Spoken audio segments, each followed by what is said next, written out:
Raja menyeka air mata di pipi Ratu dengan lembut. "Jangan menangis," ucapnya sambil melepaskan cekalan tangannya. Plak! Ratu menampar pipi Raja sekuat tenaga. "Kamu kurang ajar. Saya adalah gurumu. Beraninya kamu melecehkan saya?" maki Ratu. Matanya melebar, wajahnya merah padam. "Bukannya ibu yang terus mengejar saya sampai datang ke rumah?" tanyanya dengan nada mengejek. "Saya memang mencari kamu ke rumah, tapi bukan untuk merendahkan harga diri saya seperti ini. Awalnya saya ingin sekali meminta maaf padamu. Tapi sikap kurang ajarmu ini, sudah lebih dari cukup untuk membalas kesalahan saya. Jangan sampai saya melihat wajah kamu lagi." Ratu pergi meninggalkan atap gedung sambil menangis.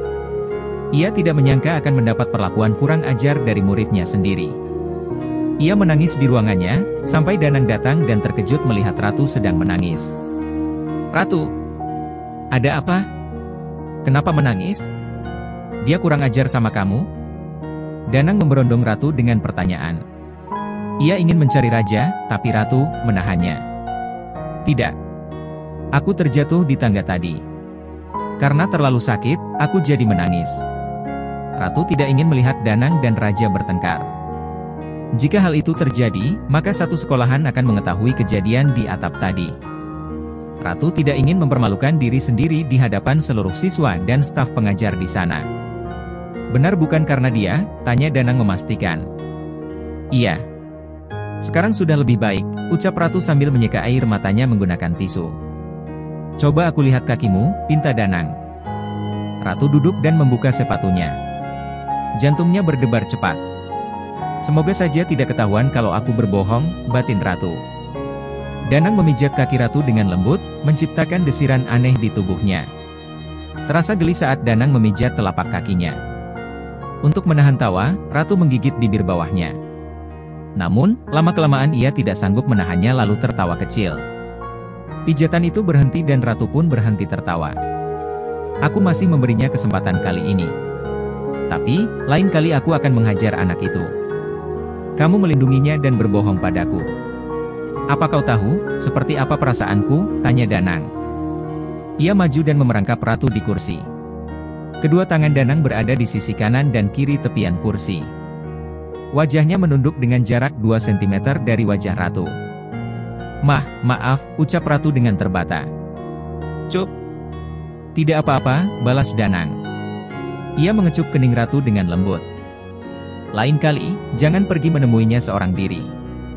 Danang berdiri tegak kembali lalu berjongkok dan memakaikan sepatu di kaki Ratu. "Ya. Terima kasih," ucapnya sambil tersenyum tipis. Dia tahu aku berbohong, tapi tetap memijat kakiku. Pria ini terlalu baik. Pantas saja papa sangat ingin melihatku menikah dengannya. Hah, lagi pula aku tidak punya pasangan. Menikah, ya menikah saja. Apa yang harus dipikirkan lagi? Hayo. Malah melamun, goda Danang. Sepulang jam sekolah kita jalan-jalan. Mas mau kan? Tentu.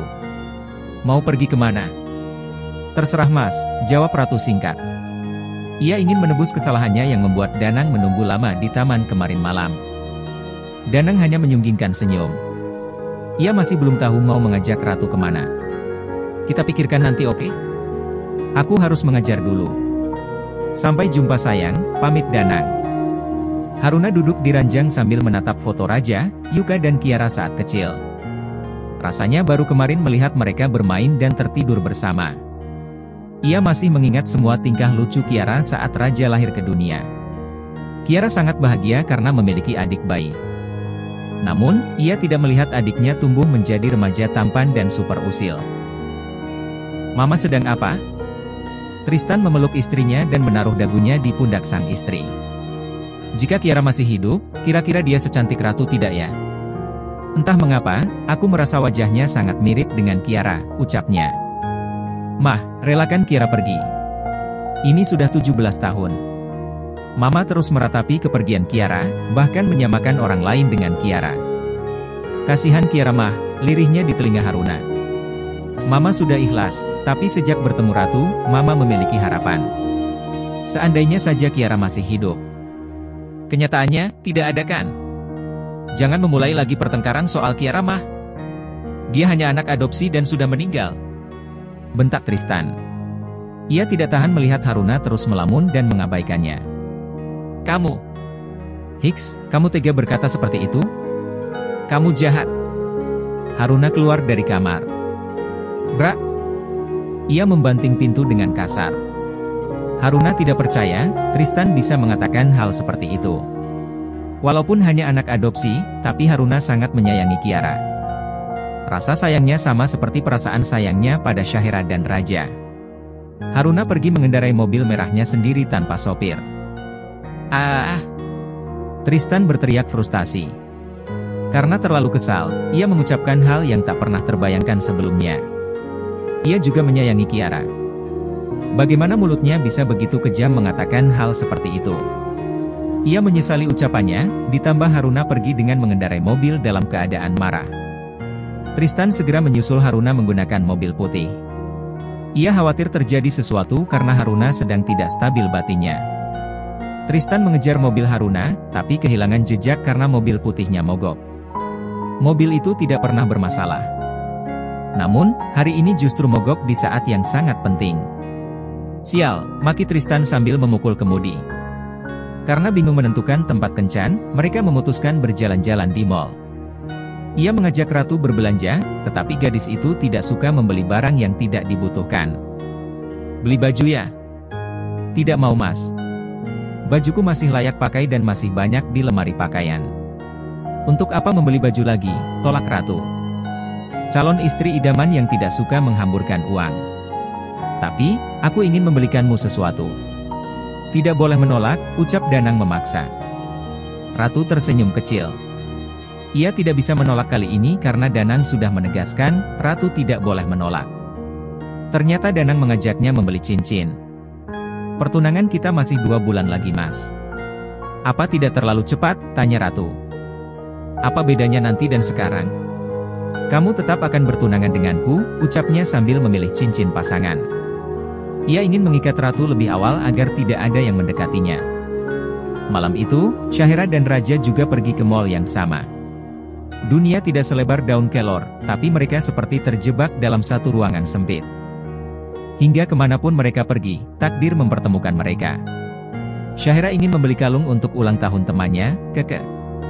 Saat mereka masuk, bertepatan dengan Ratu dan Danang keluar. Mereka bertemu di pintu toko. Keempat orang itu sama-sama tertegun. Danang mengajak mereka ke area food court. Duduk berpasangan, saling berhadapan dengan pikiran masing-masing. Saat Ratu mengambil gelas jus, Syahira melihat cincin yang dipakainya. Ia melirik ke jari tangan Danang, ia memakai cincin yang sama dengan Ratu. Remuk redam perasaan Syahira. Orang yang disukainya ternyata telah memiliki calon istri. Yang membuat Syahira lebih sakit, kenapa ia harus mengenal calon istri Danang. Mereka berpisah di parkiran mall. Raja dan Syahira menaiki motor, Danang dan Ratu masuk ke dalam mobil. Sejak menyadari cintanya bertepuk sebelah tangan, Syahira menjadi murung. Setengah jam yang lalu, mereka duduk dan memesan makanan. Ratu dan Raja memesan makanan yang sama. Lebih tepatnya, Raja memesan makanan yang sama dengan Ratu. Setelah Ratu memesan, barulah Raja memesan. Sementara Syahira memesan jus jeruk saja. Ratu sangat suka jus alpukat, sedangkan Raja lebih suka minuman bersoda. Namun, ia sengaja memesan jus alpukat untuk membuat Ratu kesal. Gadis itu terus menghindari pandangan Raja. Syasha ternyata kenal dengan Raja. Dia pacarmu? Tanya Danang pada Syahira. Kak Raja adalah kakak kandung saya mas, jawab Syahira. Apakah parfum itu untuk Bu Ratu? Tanya Syahira dengan hati dan perasaan seakan-akan sedang ditusuk-tusuk jarum. Iya benar. Kamu sudah kenal dengan Ibu Ratu juga ternyata. Kenapa tidak memberitahuku? Saya baru 2 kali bertemu Bu Ratu. Pertama, saat membebaskan Kak Raja dari penjara. Kedua, kemarin malam saat Bu Ratu singgah ke rumah kami, jawab Syahira. Danang menoleh ke arah Ratu. Kebohongan Ratu terungkap, akankah Danang marah padanya? Ratu sudah siap jika Danang marah. Di antara mereka berempat, hanya Danang dan Syahira yang bicara, sedangkan Raja dan Ratu hanya diam. Ratu kesal melihat Raja setelah kejadian di sekolah tadi pagi. Suasana canggung amat mendominasi. Karena tidak nyaman dengan rasa canggung di antara mereka berempat, Ratu mengajak Danang pulang. Dalam perjalanan, Danang terus melirik Ratu. Ia berharap Ratu memberikan penjelasan. Jika tidak sanggup menjelaskan, setidaknya sebuah alasan harus diberikan Ratu saat ini. Namun, gadis itu tetap diam sampai tiba di depan rumahnya. Danang ingin bertanya, tapi diurungkan. Ia hanya ingin mempercayai apa yang ia percayai. Tidak peduli ada urusan apa antara Ratu dan Raja. Ia hanya akan memberikan cinta untuk Ratu sebanyak yang ia miliki. "Selamat malam Mas," ucap Ratu. "Tidak memberiku kecupan selamat malam," goda Danang. Ratu hanya tersenyum lalu turun dari mobil. "Sampai jumpa besok. Hati-hati di jalan," ucapnya. Berpura-pura tidak mendengar godaan Danang. "Langsung tidur, jangan begadang. Jangan sampai kamu sakit." "Aku pulang," pamit Danang. Setelah mobil Danang hilang di persimpangan jalan, Ratu menutup gerbang. Namun, pandangannya tertuju ke seberang jalan. Ada orang yang menatapnya dari dalam mobil. Dari kejauhan, Ratu tidak begitu jelas melihat orang itu. Rasa penasaran membuat Ratu menghampiri mobil itu. "Ibu, sedang apa di sini? Apa ada saudara ibu di komplek ini?" "Tidak ada. Ibu tersesat, jadi berhenti di sini." "Karena ibu ingat, kemarin Ratu menyebutkan alamat ini," jawab Haruna mencari alasan. "Oh, begitu. Mampir dulu ke rumah, nanti Ratu antar ibu pulang," ucapnya dengan sopan. Meskipun Ratu enggan bertemu Raja. Namun, ia tidak tega membiarkan Haruna tidur di dalam mobil, sedangkan ia tidak bisa menyuruhnya tidur di rumah. Ayahnya seorang duda, tidak nyaman jika Haruna menginap. Dikhawatirkan timbul fitnah. Haruna menunggu Ratu di ruang tamu ditemani secangkir teh hangat. Ratu meninggalkan Haruna sendiri karena ia ingin mengganti bajunya terlebih dulu. Sembari menunggu Ratu mengganti baju, Haruna berdiri menatap foto-foto Ratu bersama ayah dan ibunya. Dari foto SD, SMP, SMA, sampai foto wisuda kuliah. Di antara semua foto, tidak ada foto bayi sama sekali. "Maaf, Anda siapa?" tanya Deki. Ia terbangun saat mendengar Ratu pulang. Saat ia keluar dari kamarnya, ia menemukan wanita asing di dalam rumah. "Saya." Belum sempat Haruna menjawab, Ratu sudah keluar dari kamar. "Wali murid di sekolah Ratu, Pak. Ibu tersesat, jadi Ratu akan mengantarnya pulang. Papa belum tidur."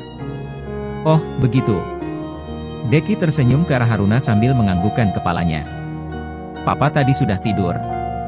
Karena mendengar kamu pulang, Papa terbangun," pungkasnya. "Maaf mengganggu Papa. Ratu pergi mengantar Ibu Haruna dulu, Papa tidur saja," pamitnya. Ia mengantar Haruna pulang ke rumah. Haruna menanyakan banyak hal selama perjalanan. Ia sangat penasaran dengan kehidupan Ratu. Perjalanan menuju ke rumahnya tidak terasa sama sekali. Padahal saat tadi dia pergi ke rumah Ratu rasanya sangat jauh. Mungkin karena mereka banyak mengobrol, sehingga perjalanan terasa lebih dekat dan lebih cepat. "Sudah sampai di rumah, Bu.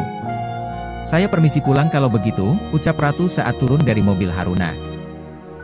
Tunggu sebentar." Haruna mencegah Ratu pergi. "Biar diantar sama Raja pulangnya." "Sudah malam, tidak baik kalau naik taksi," ucap Haruna. Ia memanggil Raja lewat telepon. "Tidak usah, Bu. Saya tidak mau merepotkan," tolak Ratu. Alasan sebenarnya, hanya ia dan Raja yang tahu. Mereka berdua masih memiliki masalah. "Tidak sama sekali. Sebentar lagi Raja keluar, tunggu sebentar." "Kenapa harus Raja lagi?" "Aku ingin menghindar dari anak kurang ajar itu, tapi malah bertemu lagi. Ratu menggerutu dalam hati. "Tep tep, tep tep. Ada apa, Mah?" Pakai manggil di telepon, kelakar Raja sambil tertawa. Namun, tawanya berhenti saat melihat Ratu berdiri di belakang ibunya. "Mama tadi tersesat dan diantar gurumu pulang ke sini. Sekarang, Mama minta kamu buat antar Bu Ratu pulang ke rumahnya," perintah Haruna. "Suruh saja Pak Min, Mah. Raja sudah mengantuk, gak baik kalau mengemudi dalam keadaan ngantuk," tolaknya. "Raja." "Iya, Mah." Raja ambil jaket sebentar, sahutnya dengan malas. Kalau ibunya sudah memaksa, tidak ada pilihan lain selain menurut. Ia mengambil jaket, lalu mengambil kunci motor. "Pakai helmnya, Bu." "Mau pakai motor?" tanya Haruna, mulutnya menganga. "Pakai mobil Raja," seru Haruna. "Malas mah. Kalau pakai motor bisa lebih cepat." "Udah ah," Raja pergi. Raja memacu motornya saat Ratu sudah duduk di belakangnya. Ia memacu motornya dengan kecepatan tinggi. Raja kebut-kebutan di jalanan. "Raja!" Ratu berteriak ketakutan. "Jangan ngebut, saya takut." Ratu berteriak karena takut suaranya tidak terdengar oleh Raja. "Kalau tidak ngebut, ibu terlalu lama melihat saya." "Ibu sendiri yang bilang tidak mau melihat wajah saya lagi," jawab Raja. Nada bicaranya begitu dingin dan tidak berperasaan. Bukannya menurunkan kecepatan, Raja malah menambah kecepatan laju motornya. Ratu memeluk pinggang Raja karena takut terjatuh. Tangannya gemetar, degup jantungnya terasa di punggung Raja, menembus jaket tebal yang dipakainya. Matanya terpejam rapat. Ia sangat ketakutan dan Raja tidak tega melihatnya. Ia menurunkan kecepatan dan menepi saat mendengar Ratu terisak. Ketika Ratu turun dari motor, ia berdiri dengan tubuh gemetar. Bahunya turun naik seiring isakan tangisnya. "Kau baik-baik saja?" tanya Raja sambil menyentuh bahunya.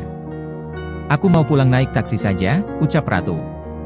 Ia membuka helm dan melangkah pergi. Namun, Raja mencekal tangannya. "Aku antar kamu pulang." "Aku janji tidak ngebut lagi," ucapnya. Ia merasa menyesal telah membuat gadis itu ketakutan. Raja membujuk Ratu dengan halus, ia juga meminta maaf, sampai akhirnya Ratu bersedia diantar pulang.